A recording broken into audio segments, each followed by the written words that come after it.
6:44. It's getting to be that time, tax season, and surprise, surprise, hundreds of thousands of us are being scammed by fake IRS agents. To talk about that and a lot more, we're joined by John DiLucci, a tax expert online. It's masters-of-tax.com.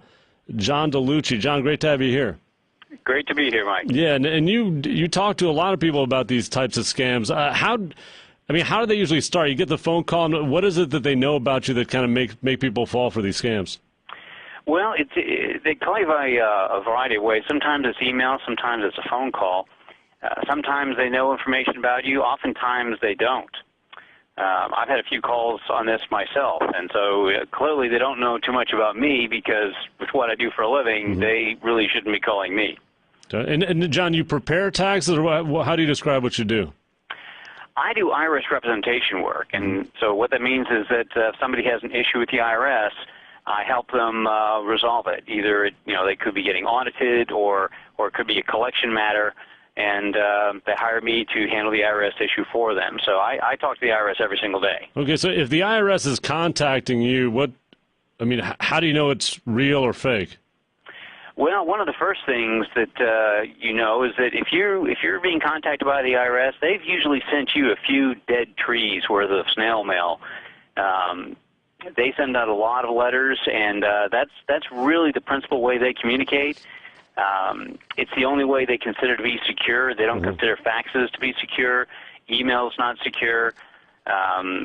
Phone calls, they'll almost never call you. Unless you owe somewhere between $100,000 and $200,000, they're not calling you. So any call where someone says I'm from the IRS, they're lying? Usually? Yeah, okay. that's the first thing to remember. If somebody calls you and says, "Hi, I'm with the IRS," they're not with the IRS.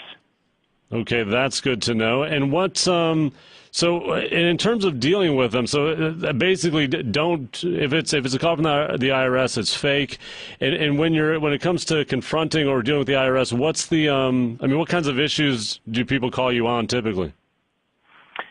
Well, it's a variety of things. Mostly collections based when it comes to calling the IRS. They owe money, and the IRS is coming after them, and they want to work something out with the IRS, whether it be an installment agreement or currently not collectible status, or they want to try an offering compromise. Okay. And is that something? Do you need representation for that, or is the IRS hard to work with if you're trying it alone?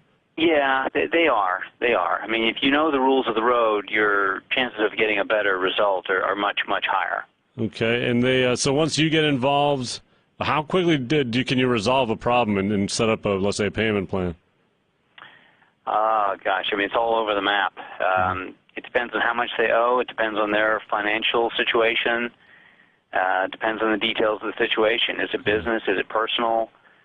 Some cases get wrapped up in just a phone call or two, and some can take a year to 2 years. Yeah. Are they reasonable, the IRS? Mostly, yes. Mostly, yes. Yeah, they have a rule book. It's called the Internal Revenue Manual, and they mostly abide by that. So, if you're familiar with it, you can basically use their rules to help bring about more positive results for taxpayers. Is it based sometimes on the agent you're dealing with specifically as to the type of outcome you'll get? It's mostly based on financial analysis.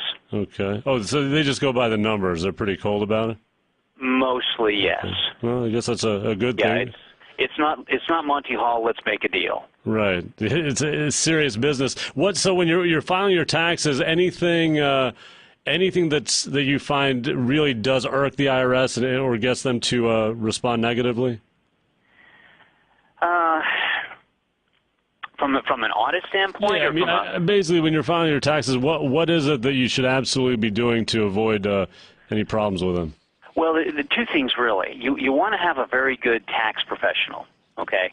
And for that I recommend either an enrolled agent who's passed the enrolled agent exam, or a private practice CPA who pays his mortgage and his car payment based on his ability to do tax returns. So you want somebody like that to guide you in terms of what is deductible legally and what is not. Okay, so that's one element. That's the law. And then the other half of the equation is make sure you save the proof, because at least half of the audits fail on the fact that the taxpayer doesn't have the proof.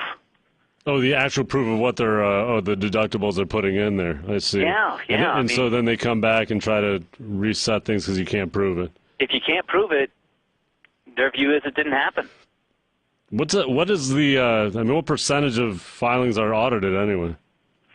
It's low. It's always been hovering at around 1%, sometimes a little less. Lately, it's a little less. Sometimes a little more, towards 2%, but right around that area. Gotcha. And nowadays, because I know the IRS is being squeezed financially. Is it?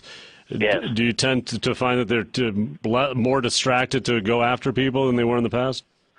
Yeah, they're auditing less, and with regards to collections, they're not chasing people as much or as hard as before because they don't have the manpower. So that's I guess that's a good thing. But with the computerization, I'm guessing they can probably find cheaters pretty quickly, though. In some ways, they're improving that, yes. Yeah. John DiLucci, he is a tax expert, tax resolution specialist. Find him online, masters-of-tax.com.